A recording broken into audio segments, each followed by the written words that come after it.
I got one of the best comments I think I've ever received last week, and it was asking me, do you have any Gothic video game recommendations? I was exposed to Gothic video games long before I was ever exposed to Gothic literature. And so these are my top picks for my favorite Gothic video games. There are loads of them. I mean, this could be like an ongoing series, but this is where we're going to start. By far, the most impactful Gothic video game upon me personally was the Legend of Zelda series, specifically Ocarina of Time, which many people will agree is one of the greatest games ever made. What you have to understand about Gothic is Gothic isn't just horror. Like, there are Gothic elements in Silent Hill, but it's not a Gothic video game. The word Gothic comes from the Ostrogoths and the Visigoths, who invaded the Roman Empire in the 4th to 6th centuries, and Gothic is to do with the medieval. Gothic means the period between the Ostrogoths and the Visigoths and the Renaissance. So anything that is Gothic should be set in a medieval setting or in ruins that are medieval, cathedrals and graveyards and Catholic imagery, and that is what makes The Legend of Zelda Gothic. Temple of Time, Hyrule Castle, the graveyard in Kakariko Village, those are all really Gothic things. The word Gothic, as we understand it today, has this association with horror and monsters and vampires and all of that.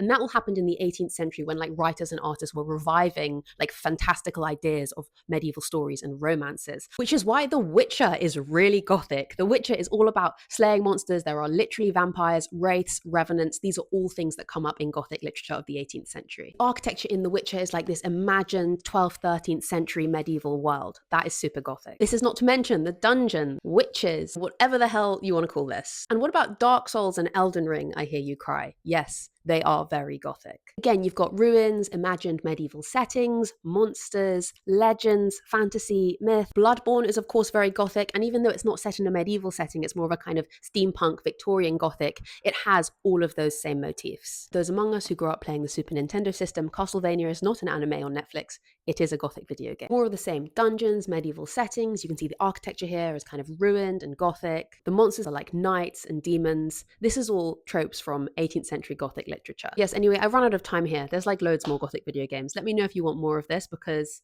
I could talk about this for hours.